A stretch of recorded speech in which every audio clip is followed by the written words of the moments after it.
this year's class? Well, I thought our coaching staff did an outstanding job of, one, identifying the talent in the area and addressing what we needed and going and getting it. That's the number one thing with recruiting is you got to find what you need. Sometimes it's not always about going and getting the best players, but you got to find what you need as a football program. So I think our staff did a great job of identifying those guys.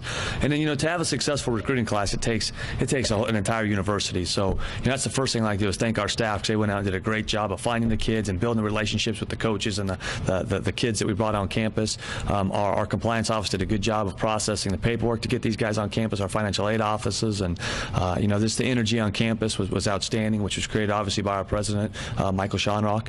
Most importantly, though, I think the faculty did a great job of helping sell the academic departments at this university, which really convinced a lot of these kids that this was a great place to come and play football and be a part of a great academic culture here at Lindenwood University.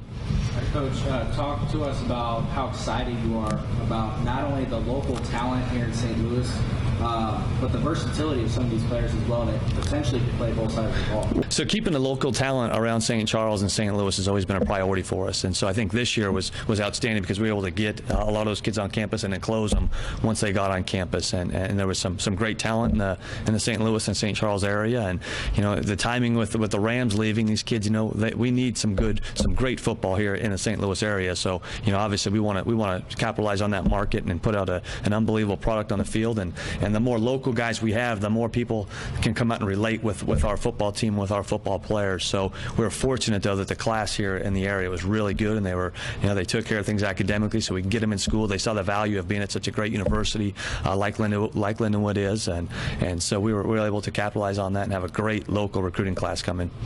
Coach, you mentioned size up front, both length and deep on both sides of the ball. How excited are you about getting the bigger, lengthier kids up front? Well, we're finding out quickly. This is a big league. You've got to not only have the size and the girth, but you have to have the length. So the long arms are key in this league.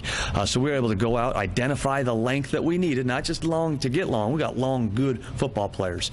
So we were able to go out and get those guys, and really we're excited about that because those are the kind of guys you can develop. We can get a guy faster, we can get a guy stronger, we can get a lot of things out of a football player, but we can't make them taller. So we went out and really tried to attack the size, the length of these kids, and our coaching staff did a great job of bringing those guys on campus. And again, we were able to get those guys to commit to Lindenwood.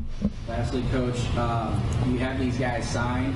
What is the next step to help potentially get these guys in the starting lineup as soon as possible? Well, when the way I see it, and I learned this from Mac Brown a long time ago from the University of Texas, is when you bring these new kids in, you give them an early opportunity to show what they have. Because the kids that have been here 2, 3, 4 years, you know what you're going to get. They've been out there, they're working hard. You've got a good product out there. But the new kids should come in and get a really quick opportunity to get a look at those guys, and then you just kind of assess them. I tell all the kids that we recruit, come in expecting to play, come in and challenge for a starting job from the day you get on this campus. And then when we're a couple weeks in, if you're down on the depth chart, then we can make a decision. Are we going to redshirt you? Are we going to play you? But I really want every kid to come in driven and focused. Hey, I'm going to win a starting job this summer. And I think that's how you get the best out of the kids during the summer. You get them the best out of the kids when they get here on campus, get them fighting, getting that energy up. And that's what we're going to need to compete in this league, is those kids who have that fire to come in and help us right away. And we were looking for a unique kid this year, because when you've only won 3 games the last year, you don't want the kid that says, okay, it's okay, I'll go to Lindenwood and we'll just win a few games and I'm okay with that. We want to find that guy who has that warrior mentality that knows, hey, I'm going to come out here, I'm going to make a difference at Lindenwood. And fortunately, through the recruiting process, we were able to find those guys. And I do think, regardless of if it's on the field this fall, we're going to see a huge impact from these guys, even if it's just in the locker room, if it's their work ethic in the weight room, if it's their practice habits, if it's the way they handle their business in the classroom. We're going to see an immediate impact from this quality group of young men that we signed. Coach, thank you for your time. Congrats on the 2016 signing class, and good luck in your preparation for this fall. Thank you. Lindenwood's like no other, and we're excited to put those guys on the field.